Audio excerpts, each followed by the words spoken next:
The concert hall buzzed with excited chatter as people found their seats. Marcus Chen adjusted his bow tie for the third time, glancing at his reflection in the dressing room mirror. At 42 years old, he had performed in over 60 countries and won every major piano competition worth winning. Tonight was just another show in another city, another chance to display his technical mastery to an audience that would applaud politely and forget him by morning. His manager knocked on the door. 5 minutes. Marcus. The hall is completely sold out. Marcus nodded without much enthusiasm. He had been feeling this way for months now, maybe even years. The passion that once drove him to practice 12 hours a day had faded into routine. He played the notes perfectly because his fingers knew them by heart, but his heart had stopped speaking through the music long ago. As he walked toward the stage, he passed through the corridor where a small crowd had gathered for the meet and greet session scheduled after the performance. His eyes swept over the faces without really seeing them until they landed on a young girl standing slightly apart from the others. She was perhaps 12 or 13 years old, with dark skin and hair pulled back in neat braids. She wore a simple blue dress that looked carefully pressed, and she held a white cane in her right hand. But what caught Marcus's attention was the way she stood. While everyone else faced the stage door where he would eventually emerge, she had positioned herself near the wall, her head tilted slightly, as if listening to something no one else could hear.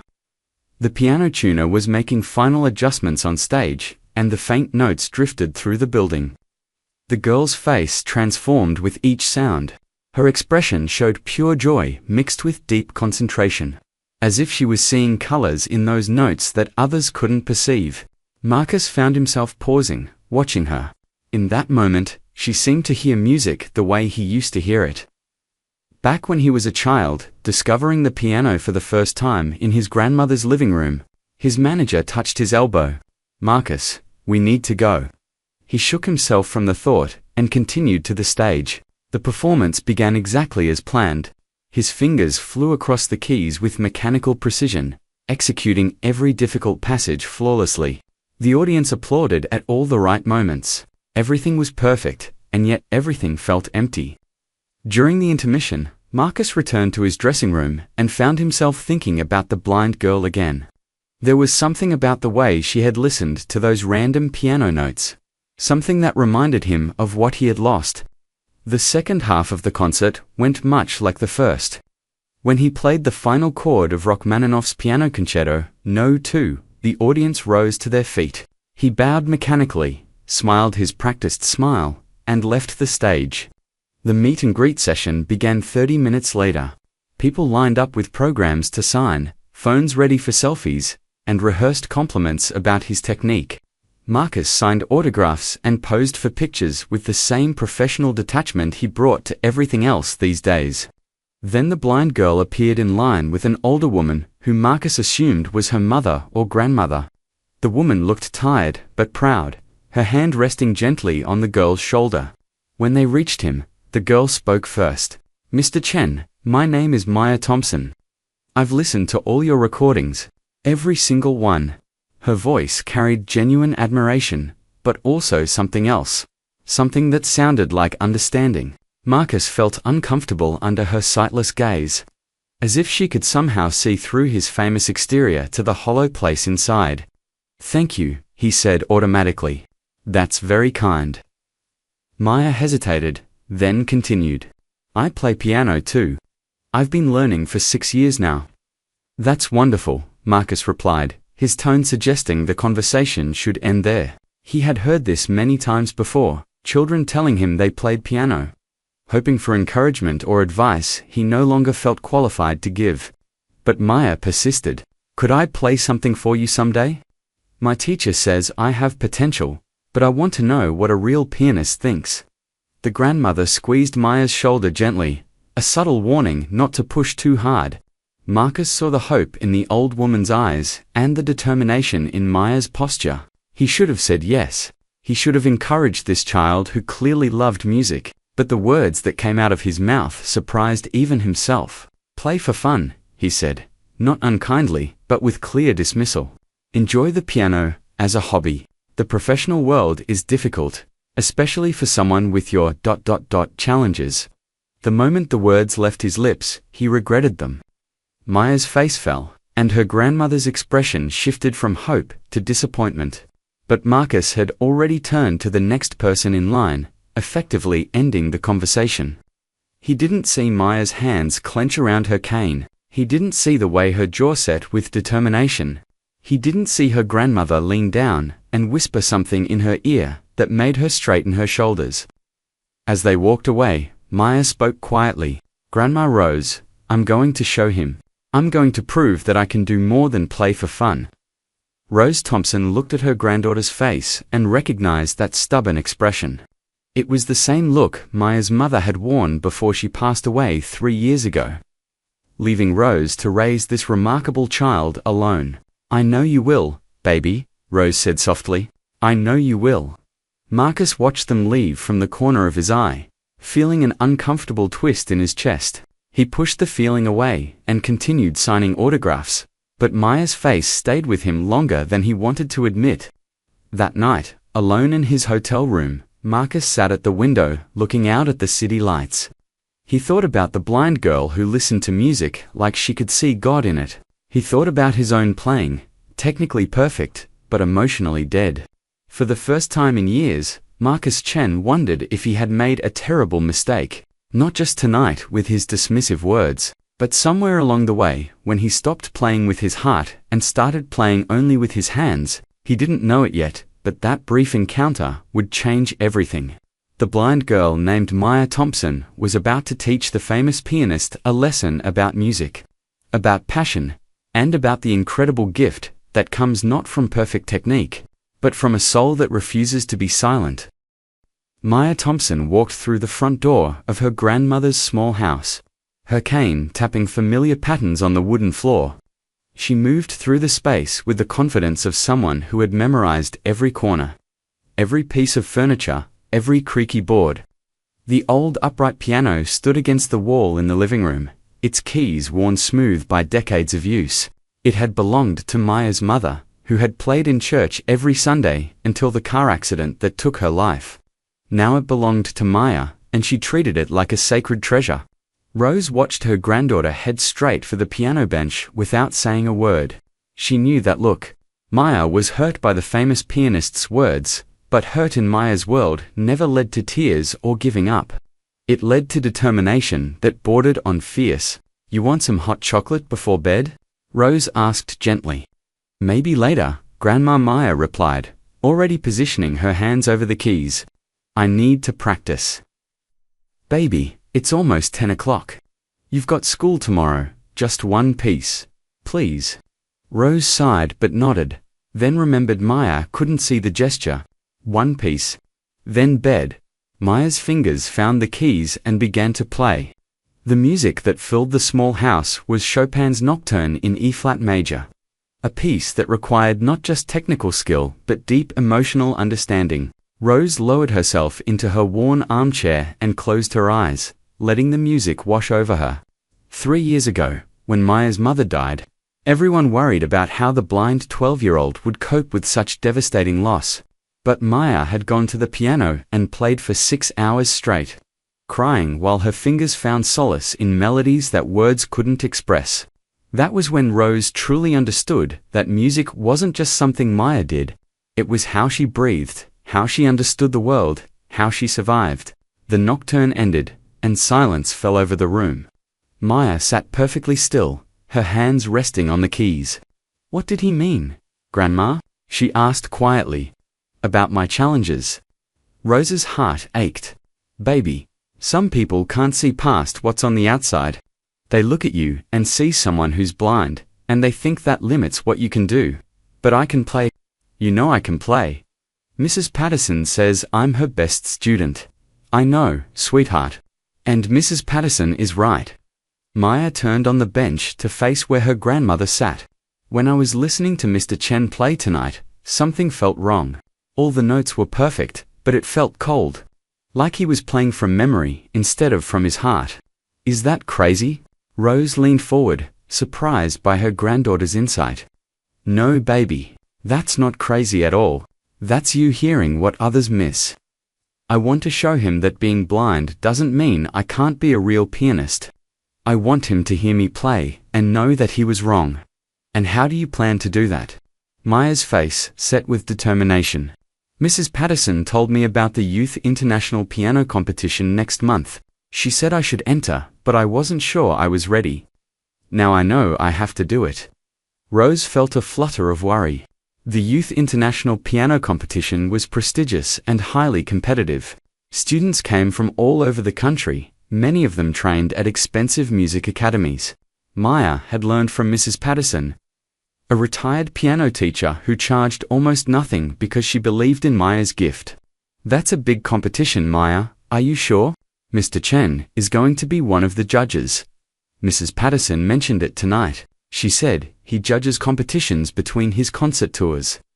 Now, Rose understood. This wasn't just about proving herself. This was about proving herself to the man who had dismissed her.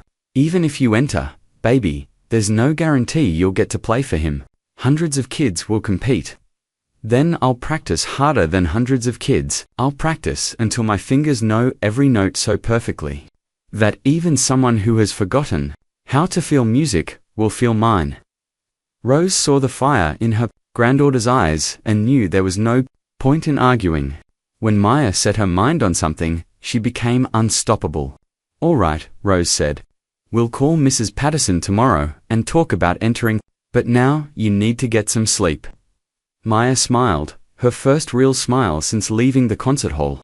She stood up, grabbed her cane, and made her way to her bedroom with practiced ease. After Maya went to bed, Rose sat alone in the living room, worrying about the money. The competition required a registration fee, and participants needed to perform in formal concert attire. Money was always tight. Rose worked 2 jobs, one at the grocery store and another cleaning offices at night, just to keep them afloat. Maya's mother had left a small insurance policy, but Rose had been saving that for Maya's education. But as she sat there in the quiet house, Rose remembered something her daughter used to say. Mama, when God puts a gift in someone, He makes a way for that gift to shine. Maya had a gift. Rose would find a way. The next morning, Maya called Mrs. Patterson before school.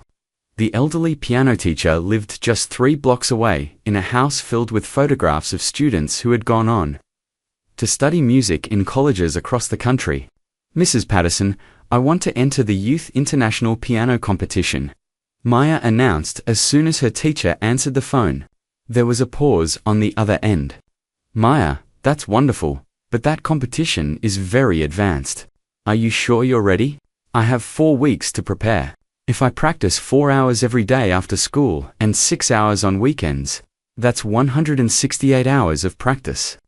That's enough time, isn't it? Mrs. Patterson chuckled at Maya's mathematical precision.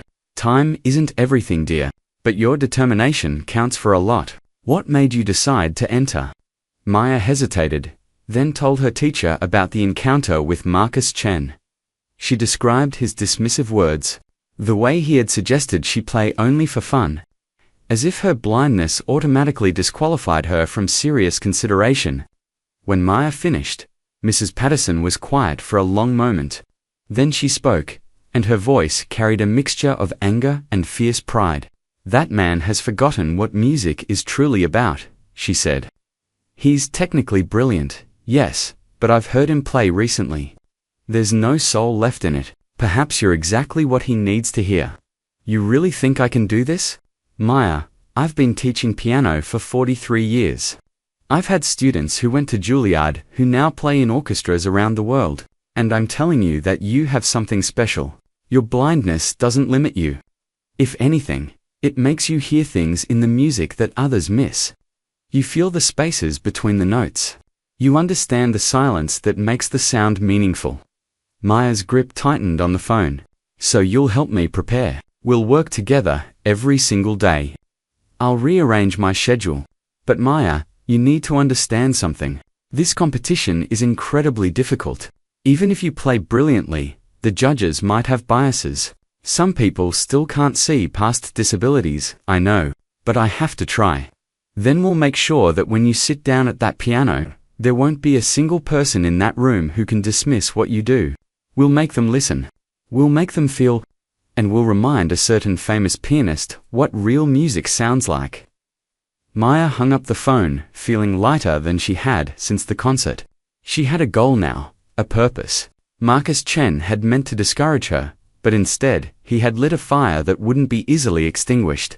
That afternoon, Maya went to Mrs. Patterson's house for the first of many intensive practice sessions. The elderly teacher had selected 3 pieces for the competition, each one chosen to showcase different aspects of Maya's abilities. As Maya's fingers moved across the keys, Mrs. Patterson listened with her eyes closed, the way she always did when she wanted to truly hear what a student was playing. And what she heard made her smile. Maya had always been talented, but something had changed. There was a new intensity in her playing, a determination that translated into every phrase, every dynamic shift, every carefully shaped melody. Marcus Chen had no idea what he had set in motion with his careless words. He had dismissed a blind girl, never imagining that she would take his dismissal and transform it into fuel for something remarkable. He didn't know that for weeks from now, he would sit in a judge's chair and hear something that would shake the foundations of everything he thought he knew about music. The stage was set. The challenge was accepted, and Maya Thompson was ready to show the world that true talent sees with the heart, not with the eyes. The weeks that followed were the most intense of Maya's young life. Every day after school, she walked the 3 blocks to Mrs. Patterson's house, her cane tapping a rhythm that matched her eager heartbeat. Every day, she sat at the old Steinway grand piano in Mrs. Patterson's music room and poured her soul into the keys. Mrs. Patterson had chosen 3 pieces for the competition, each one carefully selected to showcase different aspects of Maya's abilities. The first was Bach's Prelude and Fugue in C major, a piece that would demonstrate her technical precision and understanding of complex musical architecture. The second was Debussy's Clair de Lune, which would highlight her sensitivity and ability to create atmosphere.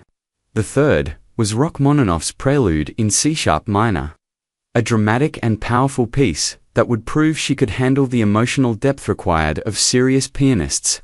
"Your fingers know the notes," Mrs. Patterson said on the second week of practice. "Now we need to make sure your heart speaks through every measure. When you play Bach, I want to hear mathematics become poetry. When you play Debussy, I want to see moonlight even though I'm sitting in this dusty old music room. And when you play Rachmaninoff, I want to feel the thunder and the sorrow and the triumph all at once." Maya nodded, understanding exactly what her teacher meant. This was the difference between playing correctly and playing meaningfully, and it was the difference she had sensed missing in Marcus Chen's performance. At home, Rose watched her granddaughter practice for hours each evening.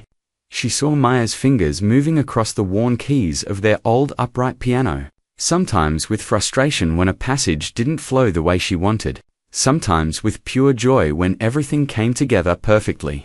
Rose also saw the toll the intensive practice was taking. Maya's schoolwork began to slip. Her teachers sent notes home expressing concern. She stopped spending time with the few friends who had always treated her blindness as irrelevant. Every spare moment was dedicated to the piano. One evening, Rose found Maya still practicing at 11 o'clock at night, long after she should have been in bed. "Baby, you need to rest," Rose said gently, touching Maya's shoulder. "I can't, Grandma. There are only 9 days left until the competition. This section of the Rachmaninoff still isn't right. My left hand is rushing the tempo. Maya, you're exhausted. Your body needs sleep to perform well." Maya's hands fell from the keys. "What if I'm not good enough?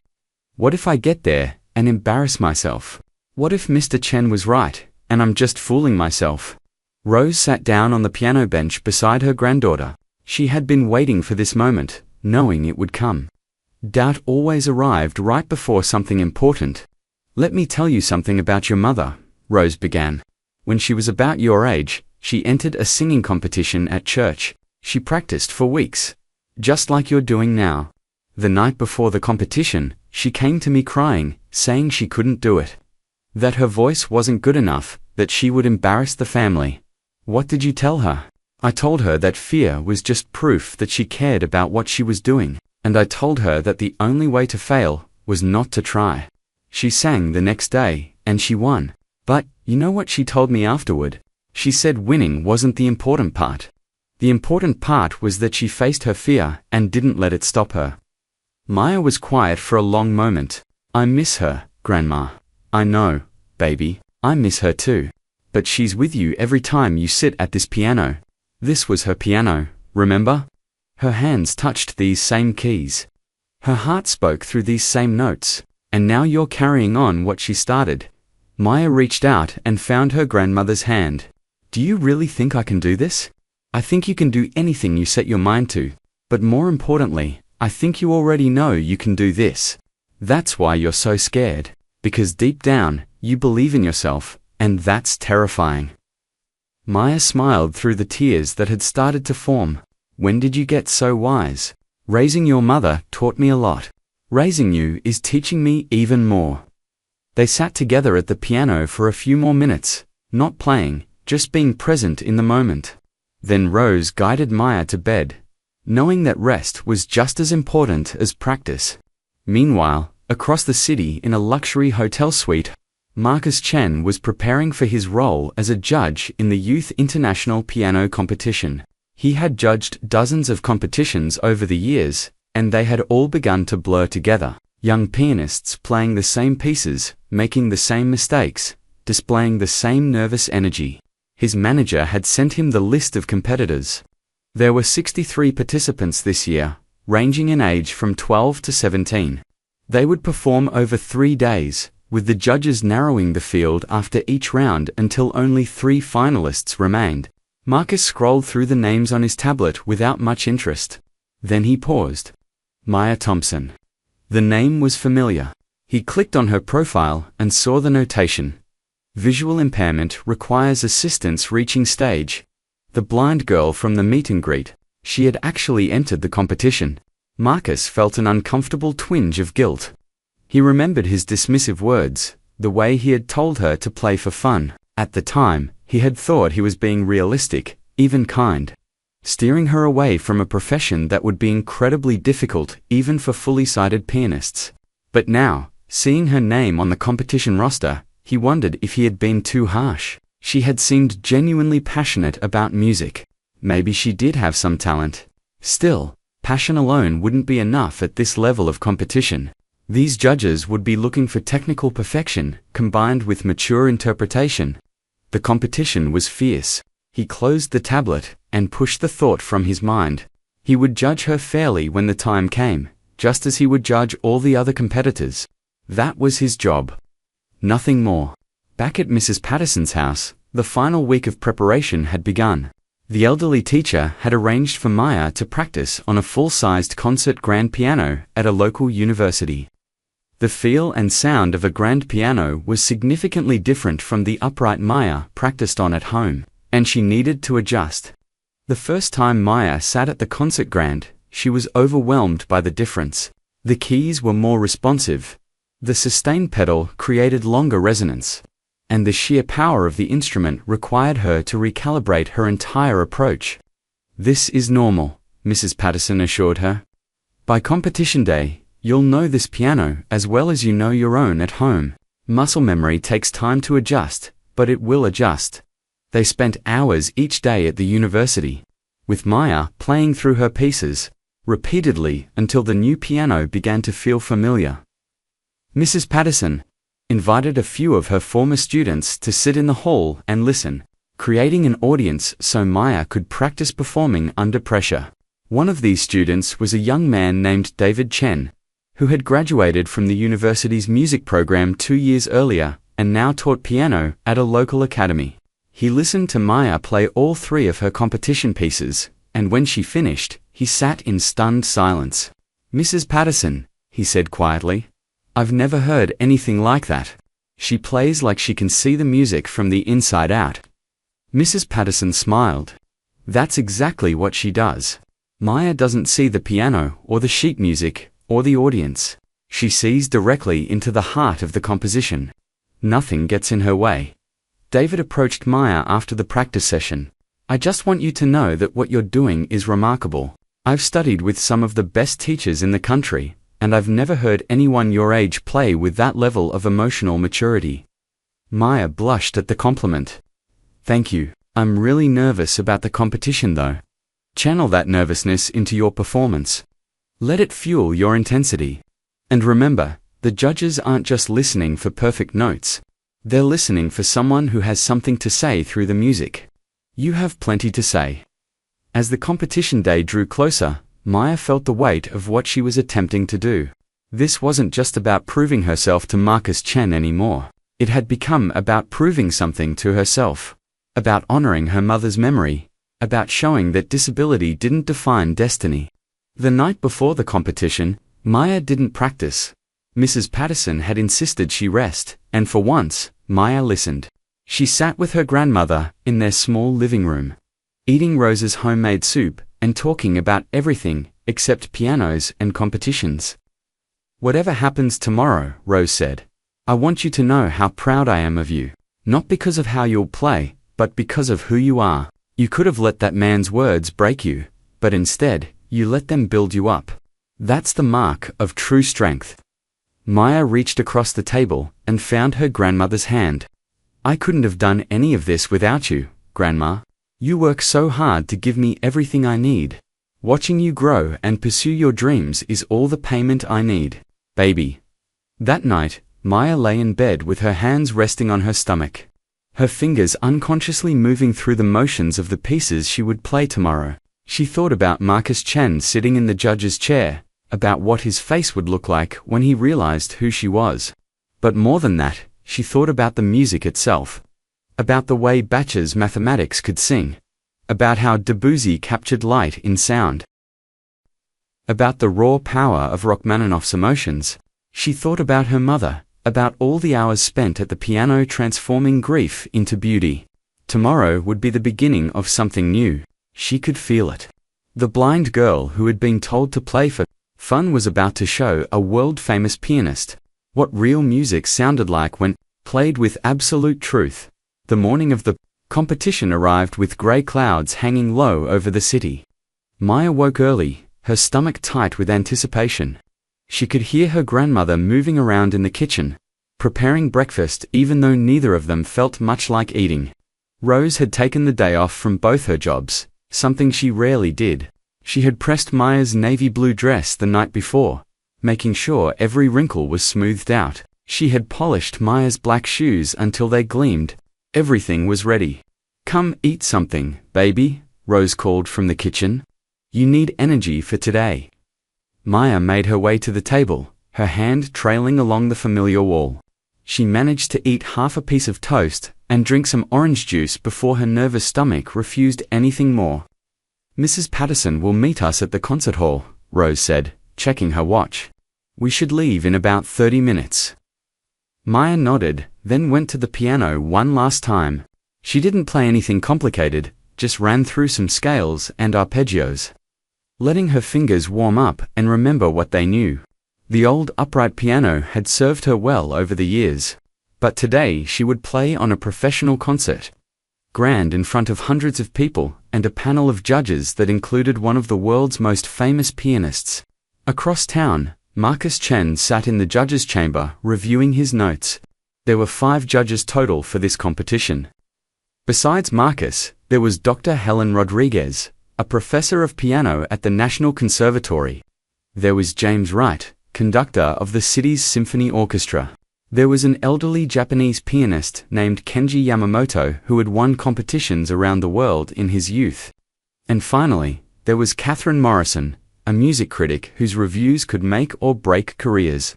They had reviewed the competition format together that morning. 63 students would perform in the first round. Each would play one piece of their choosing. The judges would narrow the field to 20 students. Those 20 would return the next day to play 2 pieces, and from them, 3 finalists would be selected for the final round on the 3rd day. This year's group looks promising, Dr. Rodriguez commented, flipping through the competitor files. Several students from prestigious academies, a few international participants, and some interesting wildcards. Wildcards?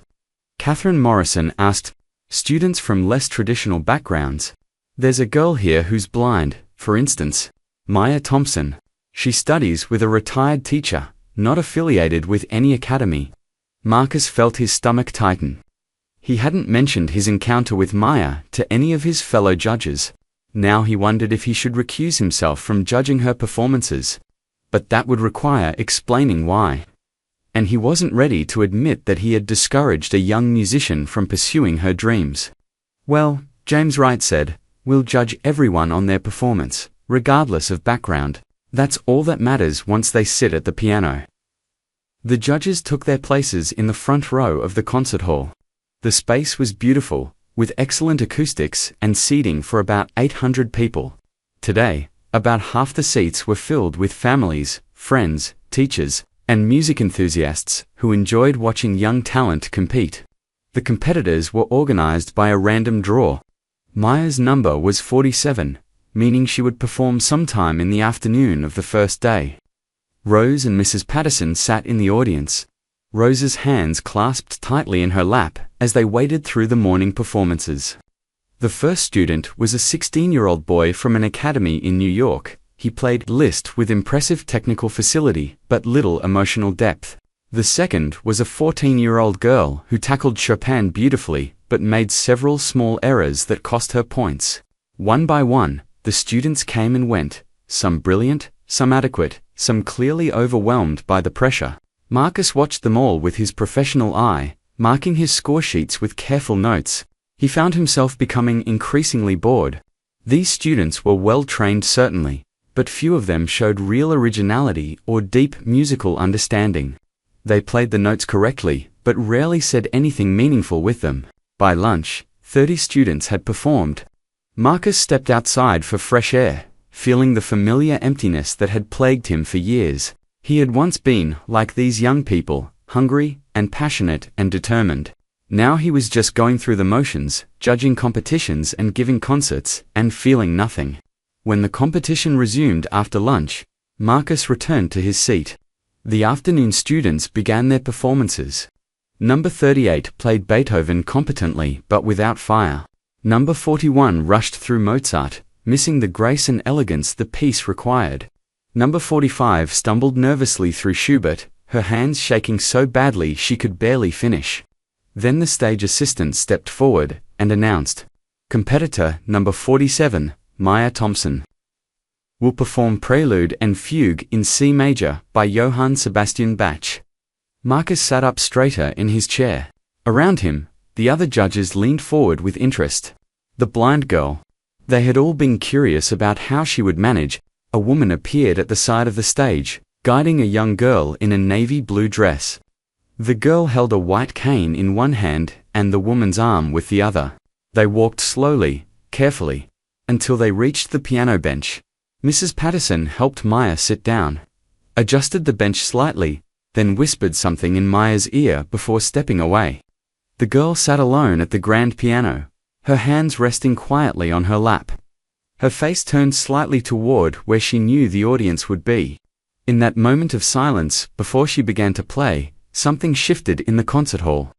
The restless energy of the audience settled into attentive stillness. Even Marcus, who had been halfway disconnected all day, found himself fully present. Watching the blind girl with dark skin and carefully braided hair preparing to play Bach, Maya took a deep breath. She lifted her hands and placed them on the keys with absolute certainty, no fumbling or searching. And then she began to play. The first notes of Bach's Prelude filled the hall, and Marcus felt something he hadn't felt in years. The hair on the back of his neck stood up. His breath caught in his chest. This wasn't just technically correct playing. This was Bach the way Bach should sound. Every voice in the fugue absolutely clear and distinct. Every ornament perfectly placed. Every phrase shaped with mathematical precision that somehow became poetry.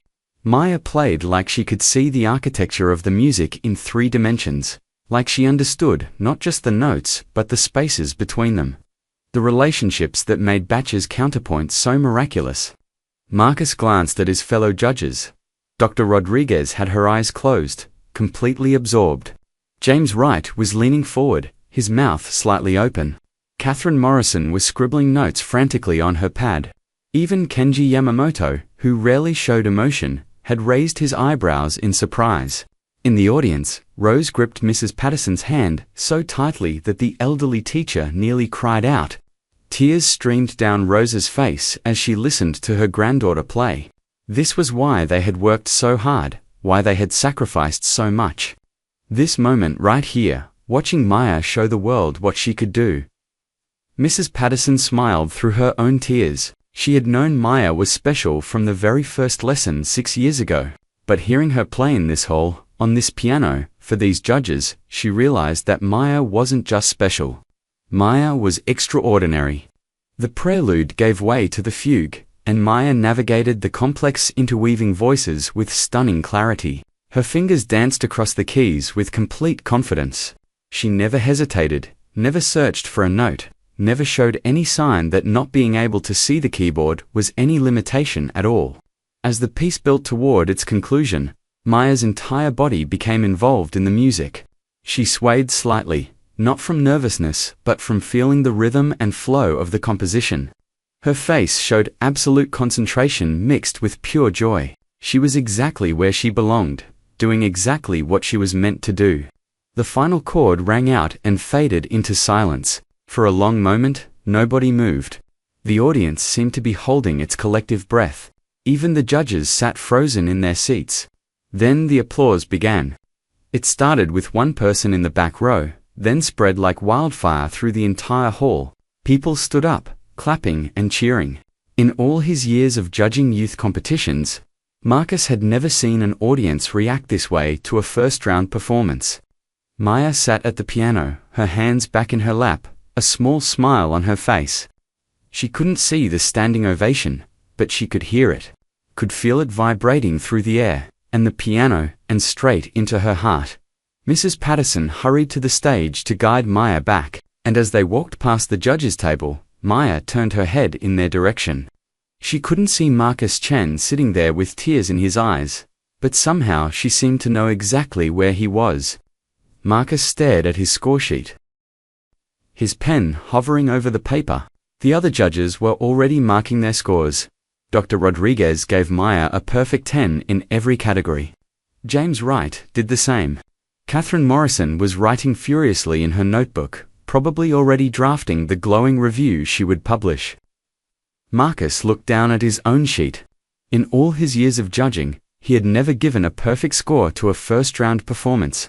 He believed in saving 10s for the finals, for truly transcendent moments. But this had been a transcendent moment. This blind girl had just played Bach with more understanding and feeling than most professional pianists achieved in a lifetime. She had taken a mathematical composition and made it sing. She had proven that she didn't play for fun. She played with purpose, with passion, with a gift that couldn't be taught or learned but only born into someone's soul. Marcus picked up his pen and marked all 10s across Maya's scoresheet. Then he sat back in his chair and tried to process what he had just witnessed. The girl he had dismissed 4 weeks ago had just given one of the best performances he had ever heard from any pianist, at any age, in any competition. And suddenly, Marcus understood something he had been trying to ignore for years. The emptiness he felt wasn't because he had mastered music. It was because he had stopped letting music master him. He had stopped surrendering to the art, stopped allowing himself to be vulnerable and open and true when he played. Maya Thompson was blind, but she saw music more clearly than Marcus had seen it in a decade. And in that moment, sitting in the judge's chair, watching a 13-year-old girl walk off the stage with quiet dignity and absolute confidence, Marcus Chen realized that she wasn't here to prove herself to him. She was here to remind him of everything he had forgotten about why music mattered in the first place. The judges' deliberation room buzzed with conversation after the first day of competition ended. All 63 students had performed, and now the panel had to narrow the field to 20 who would advance to the second round. Most decisions were straightforward. Some students had played beautifully and clearly deserved to advance. Others had struggled with technical difficulties or shown insufficient musical maturity.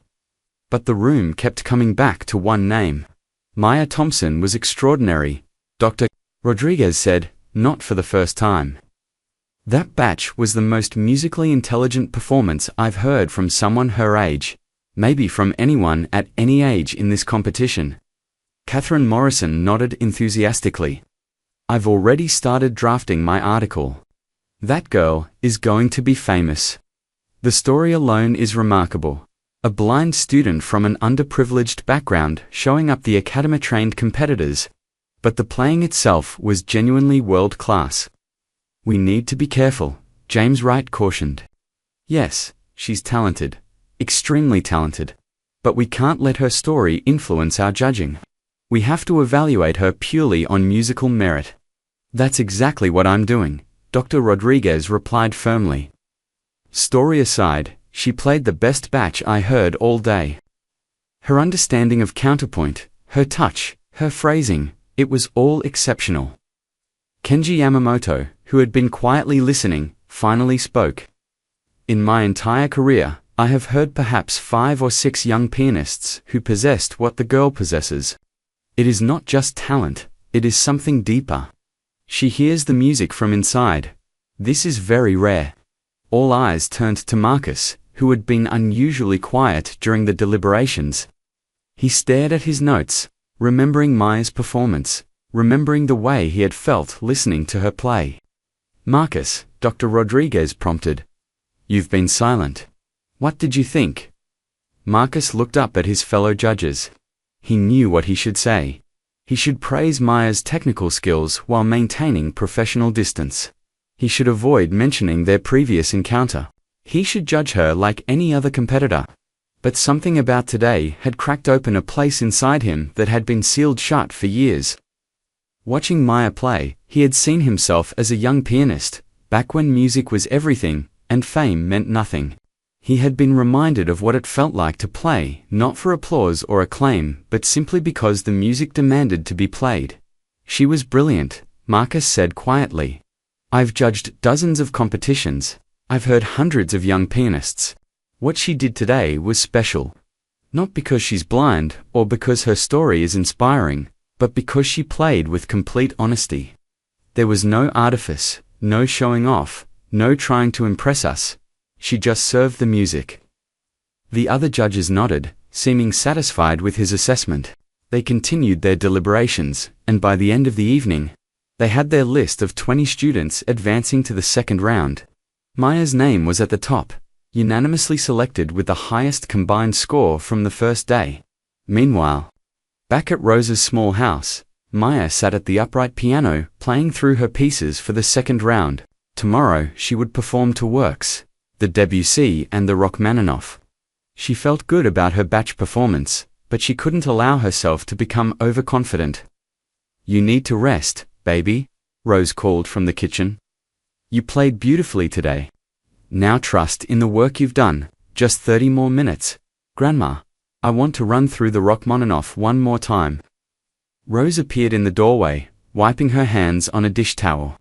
Maya Thompson, I have been listening to you play that piece for 3 weeks. You know it forwards, backwards, and inside out. Your fingers could play it in your sleep. What you need now is rest. Maya's hands stilled on the keys. What if today was a fluke? What if I can't do it again tomorrow? Rose sat down on the piano bench beside her granddaughter. Baby, what you did today wasn't a fluke. That was you being exactly who you are. And tomorrow, you'll be exactly who you are again. That's all anyone can ask for. Did you see Mr. Chun's face? When I finished playing, I couldn't see the judges from where we were sitting. But Mrs. Patterson said he looked stunned. Maya smiled. Good, I hope he realizes he was wrong about me. I think what's more important is whether you've proven something to yourself. Have you? Maya considered the question. When she had walked onto that stage this morning, she had been terrified. Her hands had trembled as Mrs. Patterson guided her to the bench. But the moment her fingers touched the piano keys, everything else had fallen away. The fear, the doubt, the need to prove anything to anyone, it had all disappeared. There had been only the music and her relationship with it. Yes, Maya said finally. I've proven to myself that I belong here. That being blind doesn't make me less of a pianist. It might even make me more of one, Because I can't rely on seeing the notes. I have to feel them. Rose kissed her granddaughter's forehead. That's my girl. Now come eat some dinner, and then get to bed. Tomorrow is another big day. That night, Marcus returned to his hotel room, and did something he hadn't done in years. He sat at the piano in his suite and played, not for practice or preparation, but just to play. He let his fingers wander through pieces he loved, pieces he used to play before they became part of his repertoire, before they became obligations rather than joys. He played Schubert's Impromptu in G-flat major, a piece he had loved as a student, but hadn't performed in a decade because it wasn't flashy enough for concert programs. As he played, he tried to approach the music the way Maya had approached Bach. Without ego, without agenda. Just honest communication between his soul and the keys. It felt strange at first, almost uncomfortable. He had spent so many years perfecting his technique, building walls between himself and the emotional vulnerability that real music required. But as he continued playing, something began to shift. The notes started to mean something again. The phrases began to breathe. When he finished, Marcus sat in silence, his hands resting on the keys.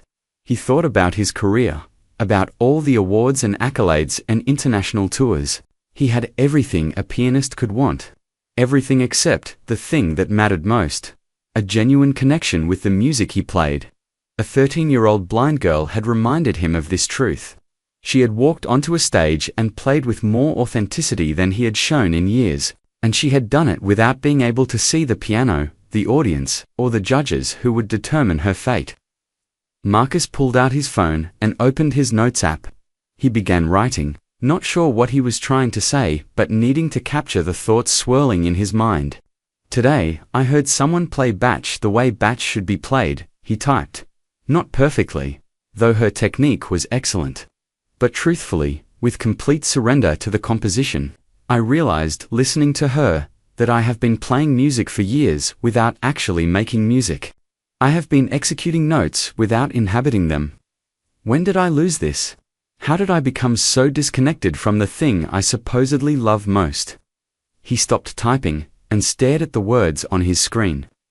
These were thoughts he had been avoiding for a long time, questions he hadn't wanted to answer. But Maya's performance had forced them to the surface, and now he couldn't push them back down. The next morning, the second round of competition began. 20 students remained, and each would perform to pieces. The judges took their seats, in the concert hall, score sheets ready, prepared for another long day of evaluation. The performances began at 9 in the morning. A 15-year-old boy from Chicago played Beethoven and Chopin, with solid technique but little imagination. A 17-year-old girl from a prestigious academy in Boston delivered polished renditions of Liszt and Brahms that impressed technically but didn't move emotionally. Maya was scheduled to perform in the afternoon. She arrived at the concert hall with Rose and Mrs. Patterson, wearing the same navy dress she had worn the day before. She seemed calmer today, more settled into what she was doing. "How do you feel?" Mrs. Patterson asked as they waited backstage. "Ready?" Maya said simply. "Yesterday, I was scared. Today, I just want to play." When her name was called, Maya walked onto the stage with Mrs. Patterson's guidance, but this time she needed less help. She had memorized the number of steps from the wing to the piano bench. She sat down, adjusted her position slightly, and placed her hands on the keys. The first piece was Debussy's Clair de Lune. From the opening notes, the hall seemed to transform.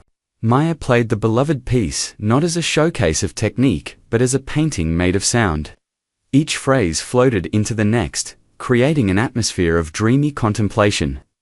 The famous melody sang out with exquisite tenderness, never sentimental, but always sincere. Marcus closed his eyes and listened. He could see moonlight on water, could feel the gentle melancholy of a beautiful night. This was what Debussy had intended. This perfect balance of structure and freedom, of precision and poetry. When the Debussy ended, Maya paused for only a moment before launching into Rachmaninoff's Prelude in C-sharp minor. The contrast was shocking, like moving from gentle moonlight into a thunderstorm. The powerful opening chords crashed through the hall with dramatic force. Maya attacked the piece with passionate intensity. Her whole body involved in creating the dark, brooding atmosphere the music demanded. The piece built and surged, moments of tenderness giving way to passages of almost frightening power. Maya played like someone possessed by the music, completely lost in the emotional journey the prelude described. When she reached the final crashing chords, the entire audience seemed to exhale together. Again, the applause was immediate and enthusiastic. Again, people rose to their feet. And again, Marcus found himself sitting in his chair, with tears in his eyes, overwhelmed by what he had just witnessed. The blind girl had done it again. She had taken two completely different pieces and played each one with absolute authenticity. She had shown range and depth and maturity that most pianists twice her age couldn't achieve. As Maya walked off the stage, Marcus knew with absolute certainty that she would be one of the 3 finalists. The only question was whether the other judges would agree, and based on the looks on their faces, he had no doubt they would. But more than that, Marcus knew something else. He needed to talk to Maya. He needed to apologize for his dismissive words 4 weeks ago. And he needed to thank her for reminding him why music mattered, because in trying to prove herself to him, she had accidentally given him an incredible gift. She had shown him what he had lost and, in doing so, had given him a path to find it again. The judges' deliberation after the second round was notably different from the first. There was less debate, more consensus. Certain students had clearly distinguished themselves, and Maya Thompson was unquestionably among them. The question isn't whether she advances to the finals, Catherine Morrison said. The question is whether she might actually win this entire competition. Dr. Rodriguez nodded thoughtfully. Her Rachmaninoff today was remarkable. I've heard professional pianists struggle with that piece's emotional demands, but she inhabited it completely, and the Debussy was like hearing the piece for the first time. We still have 18 other students to discuss, James Wright reminded them. Though even he seemed distracted by what Maya had accomplished. Let's work through the list systematically. They spent 2 hours evaluating performances, debating the merits of various students, discussing technical errors versus artistic interpretation. By the end, they had reached a decision. 3 finalists would compete the next day. Maya Thompson, a 17-year-old named Kevin Park from an academy in Los Angeles, and a 16-year-old named Sofia Petrov from Moscow who had trained at one of Russia's most prestigious music schools. When the results were announced that evening, the concert hall buzzed with excitement. The finals of the Youth International Piano Competition always drew crowds. But news of the blind 13-year-old who was playing extraordinarily had spread through the local music community. Tomorrow's performance would be standing room only. In the holding area, Maya sat with Rose and Mrs. Patterson, processing the news that she had made it to the finals. Part of her was thrilled, validated, proud of what she had accomplished, but another part felt the weight of what tomorrow would mean. You're going to play against students who have had every advantage, Mrs. Patterson said gently, reading Maya's mood even though she couldn't see the girl's face. Professional training, prestigious schools, all the resources money can buy. But you have something they don't have. What's that? Maya asked. You have a pure relationship with music. You don't play to impress anyone or to advance your career. You play because the music speaks through you.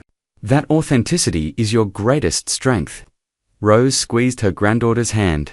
We're already so proud of you, baby. Win or lose, tomorrow, you've shown everyone what you're capable of. You've proven that Mr. Chen was wrong.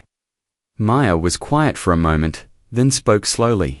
I don't think I'm doing this to prove him wrong anymore, Grandma. Somewhere along the way, this became about something else. About honoring Mum's memory. About showing myself what I can do. About serving the music the way it deserves to be served. Mrs. Patterson smiled. That's exactly the attitude you need for tomorrow. Go out there and play for the right reasons. The outcome will take care of itself. Meanwhile, Marcus had made a decision. After the announcement of the finalists, he had asked the competition organizers for Maya's contact information. They were hesitant at first, citing privacy concerns.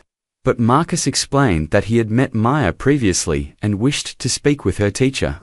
That evening, he called Mrs. Patterson's number. She answered on the third ring, her voice cautious. "Mrs. Patterson, this is Marcus Chen. I'm one of the judges for the competition. I wanted to speak with you about Maya Thompson." There was a pause. "Is there a problem, Mr. Chen?" "No, no problem at all. Actually, I wanted to explain something. Maya and I met briefly 4 weeks ago, after one of my concerts. I said some things to her that I deeply regret. I was dismissive of her aspirations, and I want to apologize." Mrs. Patterson's voice turned cold. "You told her to play for fun. You implied that her blindness made a professional career impossible." "I did. And I was wrong. Watching her perform these past 2 days has been humbling. She plays with more musicality and honesty than most professionals I know. I wanted to apologize to her directly, if she's willing to hear it. Mr. Chen, Maya has worked incredibly hard to get to this point. Your words hurt her, but they also motivated her. I'm not sure she needs your apology complicating her mindset before the finals tomorrow."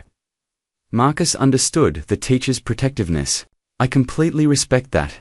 But I also want you to know that regardless of what happens tomorrow, Maya has already accomplished something extraordinary. She's reminded me why I became a pianist in the first place. She's given me a gift without even knowing it." Mrs. Patterson's tone softened slightly. "I'll tell her you called. Whether she wants to speak with you is her decision. But Mr. Chen, I need to know that you'll judge her fairly tomorrow. Can you set aside your personal feelings and evaluate her performance objectively?" "I've been setting aside my personal feelings for years," Marcus said quietly. "But yes, I will judge her fairly.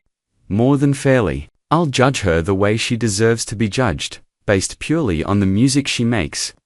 After hanging up, Mrs. Patterson sat in her living room, contemplating the conversation. She had taught piano for over 4 decades and had seen many talented students come and go. But Maya was special. Maya had the kind of gift that appeared once in a generation, if that often. The girl didn't just play notes. She channeled something deeper, something that couldn't be taught in any classroom or academy. The next morning, the day of the finals, Maya woke early. She didn't practice. Mrs. Patterson had instructed her not to touch a piano until the competition. "Your hands know what to do," the teacher had said. "Now you need to let your mind rest and your spirit prepare." Maya spent the morning in quiet contemplation. She thought about her mother, about the hours they had spent together at the piano before the accident. She thought about her grandmother, who had sacrificed so much to give Maya opportunities. She thought about Mrs. Patterson, who had believed in her from the very first lesson. And she thought about Marcus Chen, the famous pianist who had dismissed her dreams. She wondered what he was thinking now, after hearing her play. Did he regret his words? Did he understand that blindness wasn't a limitation, but simply a different way of experiencing the world? The finals were scheduled for 7 in the evening. The 3 finalists would each perform one piece of their choosing, and the judges would determine the winner based on that single performance. Maya had selected Beethoven's Piano Sonata No. 14, the famous Moonlight Sonata. But she would perform all 3 movements, not just the well-known first movement. When Maya arrived at the concert hall with Rose and Mrs. Patterson, she could feel the energy in the building. The place was packed, every seat filled, people standing along the walls. Word had spread about the blind girl who played like an angel, and everyone wanted to witness what she would do in the finals. Backstage, Maya encountered the other 2 finalists. Kevin Park was practicing scales nervously in one of the warm-up rooms. Sofia Petrov sat in elegant silence, her face composed and confident. Both of them looked at Maya with a mixture of respect and competitive determination. "Good luck," Kevin said, his voice friendly but tense. "You too," Maya replied. Sofia simply nodded, her focus already on the performance ahead. The order of performance had been determined by another random draw. Sofia would play first, then Maya, and finally Kevin. Marcus took his seat with the other judges, his heart beating faster than usual. He had judged countless competitions without feeling nervous, but tonight was different. Tonight mattered in a way that transcended scores and rankings. Sophia walked onto the stage to enthusiastic applause. She sat at the piano with perfect posture and launched into Liszt's Hungarian Rhapsody Note, a showpiece designed to display virtuosic technique. She played it brilliantly, her fingers flying across the keys. Navigating the piece's notorious difficulties with impressive skill, the audience applauded enthusiastically when she finished. The judges conferred briefly, marking their scores. It was an excellent performance, polished and technically impressive. Sophia had proven herself a formidable competitor. Then the stage assistant announced, "Our next finalist is Maya Thompson, performing Piano Sonata No. 14 in C-sharp minor. Moonlight Sonata by Ludwig van Beethoven." The audience fell silent. Mrs. Patterson guided Maya to the stage, helped her to the bench, and whispered something in her ear before stepping away. Maya sat alone at the piano, her hands resting lightly on the keys, her face peaceful and focused. Marcus leaned forward in his seat, barely breathing. The entire concert hall seemed to be holding its breath, waiting. Maya began the famous first movement, the Adagio. The notes floated into the darkness like moonlight on water, each one placed with exquisite care. But Maya didn't play it like a famous piece that everyone knew. She played it like a confession, intimate and honest, as if sharing a secret with the audience. The movement ended, and without pause, Maya moved into the second movement, the Allegro. The change was like stepping from night into a garden, the music light and playful after the first movement's solemnity. Maya's fingers danced through the piece with grace and precision. Then came the third movement, the Presto Agitato, and the concert hall erupted with the force of her playing. This was the movement that most people never heard. The one that transformed the Moonlight Sonata from a pretty piece into a passionate statement. Maya attacked it with fierce intensity, her hands flying across the keys. The music pouring out of the piano like a storm breaking. Marcus watched her, transfixed. She was completely lost in the music, her body moving with each phrase, her face showing the emotional journey of the piece. This wasn't a girl trying to win a competition. This was an artist making art, sharing her soul with everyone in that hall. The final chords crashed through the space, and for a moment, absolute silence hung in the air. Then, the audience exploded. People leaped to their feet, shouting and applauding. Some were crying. The ovation went on for minutes, the crowd refusing to stop clapping.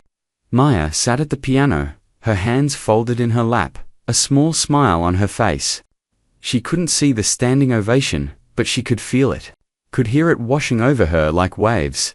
Mrs. Patterson came to guide her off stage, and as they passed the judges' table, Maya turned her head toward where she knew they were sitting. She couldn't see Marcus Chen, but somehow she knew he was looking at her. And Marcus was looking at her, tears streaming down his face without shame or embarrassment. Because in that moment, he understood exactly what Maya had given him. She had shown him that music wasn't about perfection or fame or technical mastery. Music was about truth, about vulnerability, about having the courage to open your heart and let the world see what was inside. The blind girl had taught the famous pianist to see again, and that gift was more incredible than either of them could have imagined. Kevin Park performed last, playing Prokofiev's Piano Sonata No. 7 with admirable technical skill and youthful energy. He was clearly talented, clearly well-trained, and he played the difficult piece without major errors. The audience applauded warmly when he finished. But everyone in the hall knew what they had just witnessed with Maya's performance was something different, something rare. The judges retired to their deliberation room. The atmosphere was thick with unspoken tension. They all knew that this decision would be scrutinized, analyzed, and remembered. Choosing Maya would make headlines. Choosing someone else after her transcendent performance would raise questions. Before we begin, James Wright said carefully, "I want to make sure we're all clear about our responsibility here. We judge based on musical merit, nothing else. Not story, not sympathy, not what might make good headlines, only the music." The others nodded, but Catherine Morrison spoke up. "James, I appreciate your caution, but let's be honest. Maya's performance tonight was extraordinary by any standard. This isn't about sympathy. This is about recognizing exceptional artistry. I agree, Dr. Rodriguez said firmly. I've judged this competition for 12 years. I've heard some remarkable young pianists, but what Maya did tonight was on another level entirely.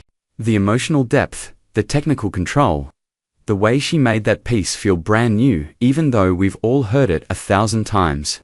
Kenji Yamamoto spoke quietly. She plays the way my teacher used to say all pianists should play, before such playing became rare.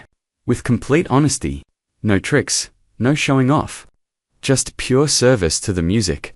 All eyes turned to Marcus. He had been sitting quietly, his hands folded on the table, processing everything he had witnessed over the past 3 days. Marcus, Dr. Rodriguez prompted. What do you think? Marcus looked up at his colleagues. I need to disclose something. Maya and I met briefly a month ago after one of my concerts. She told me she wanted to be a professional pianist, and I discouraged her. I told her to play for fun. I suggested that her blindness would make a professional career impossible. The room went silent. Catherine Morrison's eyebrows rose. That's quite an assumption to make about someone you'd just met. I know. I was wrong. Completely wrong. And watching her perform these past 3 days has been humbling. But I'm telling you this because I want to be transparent. I have personal feelings about this situation that go beyond professional judgment. Are those feelings influencing your evaluation? James Wright asked. Marcus considered the question carefully. My personal feelings make me want to give her the highest score possible to make up for my earlier dismissal. But my professional judgment, the part of me that has listened to thousands of pianists over decades, tells me she deserves the highest score because she gave the best performance. So yes, my feelings are involved, but they happen to align with objective assessment. Dr. Rodriguez nodded slowly. I think we're all in the same position. Maya's story is compelling, but that's not why she should win. She should win because she played the best. Her Moonlight Sonata tonight was the finest performance of any piece we've heard in this entire competition. They went through the formality of discussing all 3 finalists. Sophia had been technically brilliant. Kevin had shown impressive skill, but when they took their vote, it was unanimous. Maya Thompson was the winner of the Youth International Piano Competition. The announcement was scheduled for 30 minutes after Kevin's performance. The 3 finalists were brought back on stage, standing together under the bright lights while the audience waited in anticipation. Maya stood between Sophia and Kevin, her white cane in one hand, her face calm but alert. James Wright stepped forward with a microphone. Ladies and gentlemen, before we announce the winner, I want to acknowledge that all 3 of these young musicians have demonstrated exceptional talent. The decision was not easy. However, the judges were unanimous in our selection. The hall fell completely silent. Rose gripped Mrs. Patterson's hand so tightly, her knuckles went white. The winner of this year's Youth International Piano Competition is Maya Thompson. The crowd erupted. People jumped to their feet, applauding and cheering. Maya stood very still for a moment, as if she couldn't quite believe what she had heard. Then a smile spread across her face, brilliant and genuine. Sophia and Kevin both hugged her, showing the grace that good musicians demonstrate even in defeat. Kevin looked genuinely happy for her. Sophia smiled, though disappointment flickered in her eyes. Mrs. Patterson hurried onto the stage to guide Maya to the center, where James Wright waited with a trophy and an envelope containing the competition prize of $10,000. As he handed them to Maya, she held the trophy carefully, her fingers exploring its shape since she couldn't see it. Would you like to say a few words? James Wright asked, holding the microphone toward her. Maya hesitated, then nodded. She spoke clearly, her voice carrying through the hall, even though her hands trembled slightly. Thank you to the judges and everyone who organized this competition. Thank you to my grandmother, who has sacrificed everything to give me opportunities. Thank you to Mrs. Patterson, who has taught me not just how to play piano, but why to play piano. And thank you to my mum, who I know is watching from somewhere, and who first showed me that music could be home. She paused, seeming to gather her thoughts. 4 weeks ago, someone told me I should play piano just for fun. That my blindness would make it impossible to be a serious musician. I want to say to that person, and to anyone else who might think that way, that disability doesn't define ability. My blindness doesn't stop me from making music. If anything, it helps me hear music more clearly, because I can't be distracted by anything except the sound itself. In his seat, Marcus felt those words land in his chest like stones. She was talking about him, though she was kind enough not to name him directly. Maya continued, "But mostly, I want to say that music isn't about winning competitions or proving people wrong. Music is about truth. It's about taking what's inside you and sharing it with others in the most honest way you know how. That's what I tried to do tonight. That's what I'll keep trying to do for as long as I play." The audience applauded again, moved by her words and her grace. As Maya was guided off stage, Marcus made a decision. He needed to speak with her, not as a judge to a competitor, but as one musician to another. He found Mrs. Patterson and Maya in the backstage area, surrounded by well-wishers and people taking photographs. Marcus waited patiently until there was a break in the crowd, then approached. "Mrs. Patterson, Maya," he said quietly, "might I ha?" Mrs. Patterson's expression was guarded, protective. She looked at Maya, who tilted her head thoughtfully. "It's okay, Mrs. Patterson," Maya said. "I'll talk to him." They moved to a quieter corner of the backstage area. Rose watched from a distance, ready to intervene if needed. Marcus stood in front of Maya, acutely aware that she couldn't see his face, couldn't read his expression. "Maya, I want to apologize for what I said to you a month ago. I was dismissive and presumptuous. I made assumptions about what you could or couldn't do based on your blindness, and I was completely wrong." Maya was quiet for a moment. "You hurt me that night. I went home and cried, but you also gave me something. You gave me motivation to prove you wrong. You didn't just prove me wrong. You reminded me of something I had forgotten. Watching you play these past 3 days, I remembered why I became a pianist in the first place. You play with the honesty and passion that are lost somewhere along the way. Why did you lose it?" The question was direct and unexpected. Marcus found himself answering honestly. "Success, I think. When you become famous, everyone wants something from you. They want performances, interviews, endorsements. The music becomes a product instead of a passion. And slowly, without realizing it, I stopped playing from my heart. I started playing from memory and technique, but not from my soul." Maya nodded, understanding. "That's what I heard in your concert. All the notes were perfect, but it felt empty. Like you were going through the motions." Her words should have stung, but Marcus found them liberating. Someone finally saw through his facade and named what was missing. "You're right. I have been going through the motions. But listening to you play tonight, I felt something I haven't felt in years. I wanted to go home and play piano, not because I have to, but because I need to. Because the music demands to be played." "Then you should do that," Maya said simply. "Play because you need to, not because you're supposed to. That's the only way music stays alive." Marcus smiled, struck by the wisdom in this 13-year-old girl. "I called Mrs. Patterson last night and said you had given me a gift. I want to explain what I meant. You reminded me that music isn't about perfection. It's about truth, and that's a lesson I desperately needed to learn again." Maya reached out her hand, and Marcus took it. Her grip was firm and warm. "Mr. Chen, I forgive you for what you said, and I'm glad that my playing helped you in some way. But can I ask you something? Of course, will you promise to play from your heart again? Because the world needs musicians who play with truth, not just technique. Even famous ones. Maybe especially famous ones." Marcus felt tears forming in his eyes again. "I promise.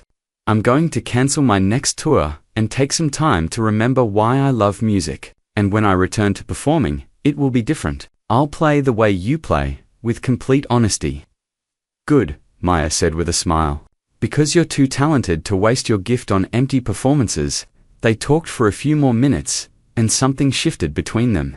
The dynamic of famous pianist and aspiring student dissolved. They were simply two musicians who understood the sacred responsibility of making music, who knew that technique without heart was just noise. That perfection without passion was meaningless. When Marcus finally left the concert hall that night, he felt lighter than he had in years. The blind girl had shown him how to see. The student had taught the master, and the gift she had given him would reshape the rest of his career and, more importantly, the rest of his life. As he walked to his car, Marcus pulled out his phone and called his manager. "Cancel the next 3 months of concerts," he said. "I need time away." "Marcus, are you serious? Do you know how much money that will cost? The venues, the promoters, I don't care. Tell them I'm taking a sabbatical to reconnect with my art. Tell them whatever you need to tell them. But I'm not performing again until I can play the way I used to, the way I need to, the way music deserves." His manager sputtered protests, but Marcus hung up. He sat in his car in the parking lot, watching people stream out of the concert hall, still buzzing with excitement over what they had witnessed. Tomorrow, Maya Thompson's story would be in newspapers and music magazines. People would marvel at the blind girl who won the competition. They would write about overcoming obstacles and defying limitations.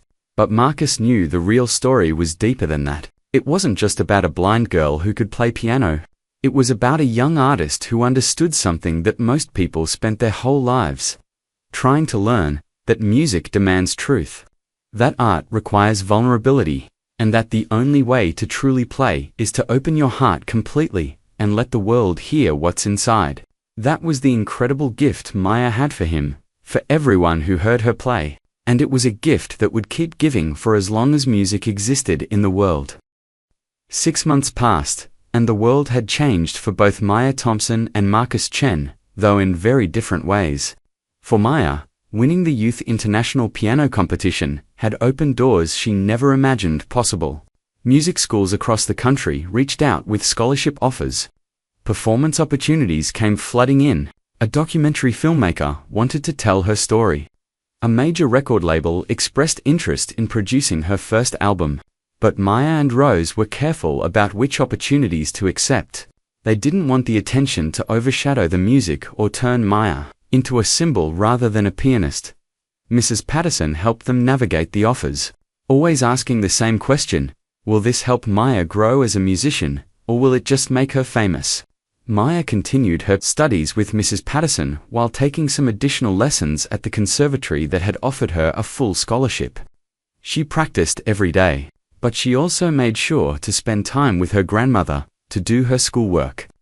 To be a 13-year-old girl who happened to play piano beautifully rather than a piano prodigy who happened to be 13, the $10,000 prize money had been life-changing for Rose.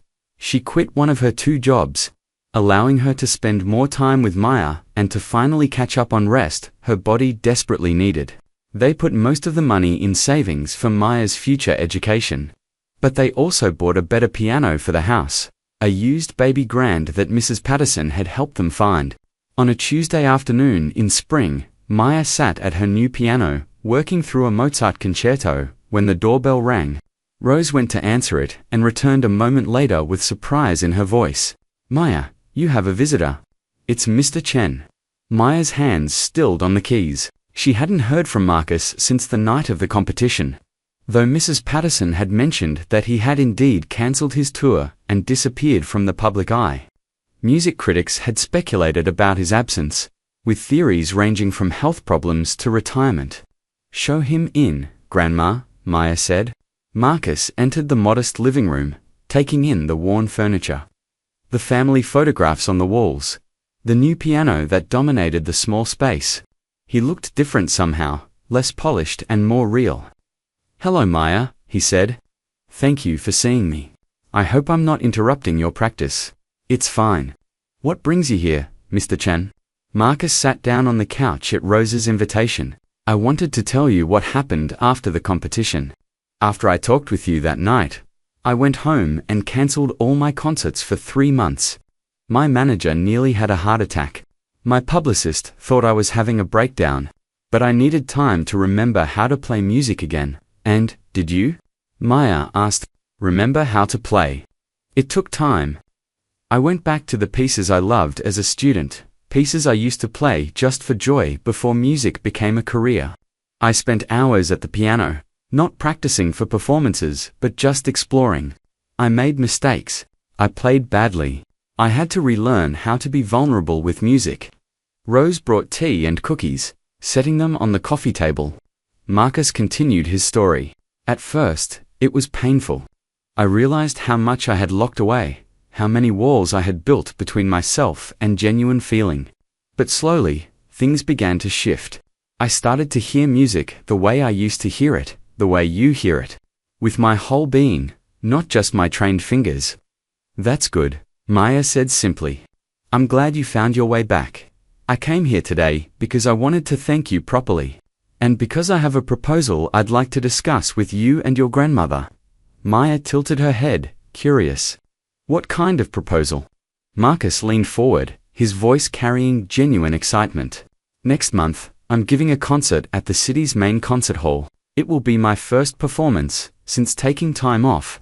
I'm going to play differently than I used to, more honestly, more from the heart. And I would like you to perform with me. The room fell silent. Rose's hand went to her chest. Maya sat very still on the piano bench. You want me to perform with you? Maya finally said. But I'm just a student. You're Marcus Chen. You're not just a student. You're a musician who understands what music should be. I want to perform Schubert's Fantasia in F minor with you. It's a four-hand piece, meant to be played by two pianists at one piano. I think it would be beautiful to show people what happens when two musicians come together, when ego disappears and only the music remains. Mrs. Patterson, who had arrived for Maya's afternoon lesson and heard the last part of the conversation, spoke from the doorway. That's a wonderful piece, Maya. It would showcase your abilities beautifully, and performing with Mr. Chen would be an incredible learning experience. Maya's mind raced. Performing with Marcus Chen in a major concert hall was an opportunity most pianists would dream of, but it also felt vulnerable and frightening. What if she made mistakes? What if people thought she was only there because of her story, not her abilities? Why me? Maya asked. You could perform with any pianist in the world. Because you taught me something I had forgotten, Marcus said quietly, and because I think we have something to say together that neither of us could say alone. You showed me that music is about truth. Now I want to show the world what truth sounds like when two musicians trust each other completely. Rose spoke up. Maya, this is your decision, baby. But remember what you told me after you won the competition. You said you wanted to keep playing from your heart, to let the music guide you. If Mr. Chen is genuine about this, it might be exactly the right thing. Maya sat quietly, her hands resting on the piano keys. She thought about how far she had come in 6 months. She thought about her mother, who had always encouraged her to take chances. She thought about the music itself, about how the Schubert Fantasia was a conversation between two pianists, a musical dialogue that required trust and vulnerability. All right, she said finally. I'll do it. When do we start rehearsing? Marcus smiled, genuine relief and happiness on his face. How about today? I'd like to hear you play through your part, and then we can start working on how we'll fit together. They spent the next 2 hours at Maya's new piano, working through the Schubert piece. At first, it was awkward. Marcus had to adjust to sharing the keyboard with someone else, to listening and responding rather than dominating. Maya had to learn to trust that Marcus would be there for his parts, to hold her tempo steady, even when she couldn't see his hands moving. But as they worked, something magical began to happen. Their playing started to blend, to weave together like a conversation. Marcus found himself listening to Maya's phrasing and adjusting his own to complement hers. Maya discovered that she could hear Marcus's breathing, could sense when he was about to enter or pull back, and could respond accordingly.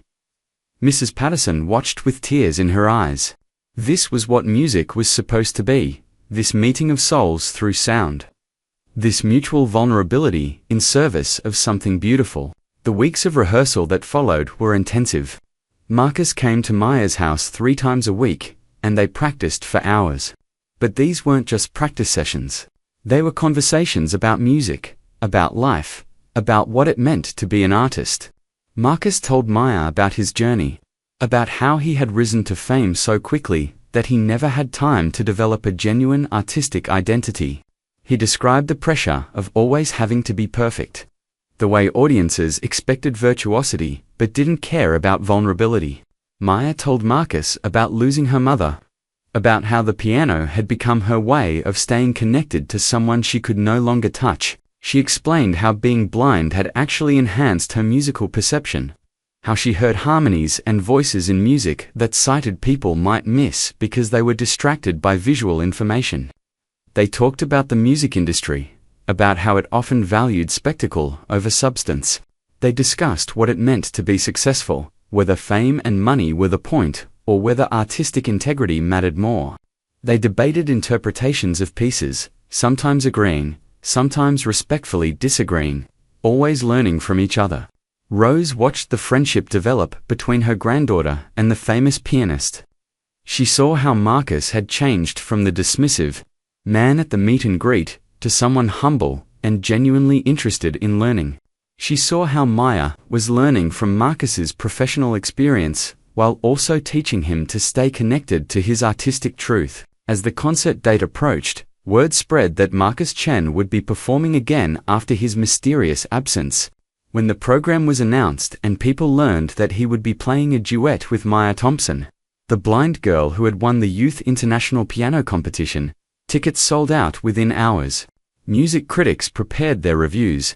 Some were skeptical, wondering if this was a publicity stunt.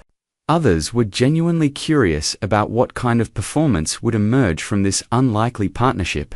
Everyone had an opinion before hearing a single note. The night before the concert, Maya couldn't sleep. She lay in bed, her hands moving through the motions of the Schubert piece, worried about everything that could go wrong. What if she lost her place? What if she couldn't match Marcus's tempo? What if people dismissed her as a charity case rather than a real musician? Around midnight, her phone rang. It was Marcus. "I know you're awake and worrying," he said. "I'm doing the same thing. But I want to tell you something. Tomorrow night, we're not going to play for the critics or the audience or anyone else. We're going to play for each other and for the music. That's all that matters. What if I make mistakes? Then you'll make mistakes. I'll probably make mistakes too. But that's okay. Perfection isn't the goal. Connection is the goal. Communication is the goal. Serving the music with complete honesty is the goal." Maya took a deep breath, feeling her anxiety eased slightly. "Thank you for calling. Thank you for teaching me to play again. See you tomorrow, Maya." The next evening, the concert hall filled with people. Rose sat in the front row, wearing her best dress, her hands clasped tightly in her lap. Mrs. Patterson sat beside her, proud and nervous. Music critics filled several rows, notebooks ready. But most of the audience was simply people who loved music and were curious about what they would hear. Backstage, Maya stood in her new concert dress, dark blue with elegant simplicity. Marcus wore his usual performance tuxedo. They stood together in the wings, listening to the audience settle. "Are you ready?" Marcus asked. "As ready as I'll ever be," Maya replied. "Remember, we're just two musicians having a conversation. Everything else is noise." They walked onto the stage together, Marcus guiding Maya to the piano bench where they would sit side by side. The audience applauded, and in that moment, before they began to play, Maya felt her mother's presence, her grandmother's love, and Mrs. Patterson's belief in her all surrounding her like a warm embrace. Marcus and Maya positioned their hands on the keyboard. They looked at each other, or rather, Marcus looked at Maya while Maya sensed his presence beside her. They nodded together, and Maya played the opening notes of the Schubert Fantasia. What followed was 40 minutes of music that seemed to transcend the concert hall itself. Marcus and Maya played as if they were one pianist with four hands, their parts weaving together seamlessly. When Maya had a melodic line, Marcus provided gentle accompaniment. When Marcus took the lead, Maya supported him with perfect sensitivity. They breathed together, moved together, felt the music together. The audience sat transfixed. This wasn't a famous pianist performing with a blind girl as a charitable gesture. This was to artists at the peak of their abilities, creating something beautiful together. The music soared and whispered, stormed and sighed, always honest, always vulnerable, always true. In the front row, Rose cried silently, overwhelmed by pride and love. This was her granddaughter, the girl she had raised after tragedy struck, showing the world what she could do. But more than that, this was her granddaughter fully alive, fully herself, exactly where she belonged. When the final chord faded into silence, no one moved. The audience seemed to be holding its breath, unwilling to break the spell. Then, slowly, one person began to applaud. Then another. Then the entire hall erupted in a standing ovation that went on for minutes. Marcus and Maya stood and bowed together. Then, Marcus did something unexpected.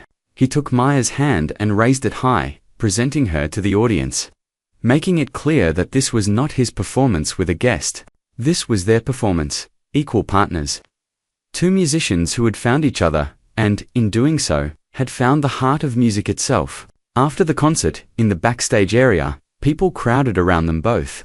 Critics who had come ready to be skeptical instead found themselves moved to tears. Music students asked questions, wanting to know how they had achieved such perfect synchronization. Other musicians offered praise and congratulations. But the moment Maya treasured most came when Marcus knelt down beside her and spoke quietly so only she could hear. "You saved my career tonight. More than that, you saved my relationship with music. You gave me the incredible gift of remembering why I became a pianist. I will never forget that, and I will never stop being grateful." Maya smiled. "You gave me something too. You showed me that even famous, successful people can lose their way and find it again. You showed me that it's okay to be vulnerable and imperfect. And you showed me that music is always about the connection, never about the performance." They hugged. Two pianists from completely different worlds, who had found common ground in the only place that really mattered, in the truth of the music they loved. In the months and years that followed, both Maya and Marcus continued their musical journeys. Maya went on to study at the conservatory, earning a reputation as one of the most sensitive and authentic young pianists of her generation. She never forgot where she came from, continuing to visit her grandmother every week, continuing to study with Mrs. Patterson, continuing to play with the honesty that had made her special in the first place. Marcus rebuilt his career on a new foundation. He performed less frequently, but with much greater depth. His concerts became events not because of technical fireworks, but because of emotional honesty. Critics noticed the change and wrote about his transformation, about how he had rediscovered his artistic voice. And sometimes, once or twice a year, Marcus and Maya performed together. These concerts always sold out. Not because of spectacle, but because people knew they would witness something rare. Two musicians playing with complete vulnerability and truth, reminding everyone that music wasn't about notes on a page or fingers on keys. Music was about human beings reaching across the divide between souls and touching each other in the deepest way possible. The story that had begun with dismissive words and wounded pride had transformed into something beautiful. The famous pianist who had told a blind girl to play for fun had learned that she was the one who truly understood what it meant to play with purpose. And the blind girl who had set out to prove him wrong had instead given him the incredible gift of showing him the way home. In the end, music had done what music always does when approached with honesty and love. It had healed wounds, built bridges, and reminded everyone involved that the most incredible gifts are often the ones we give each other when we dare to be completely, vulnerably, beautifully true.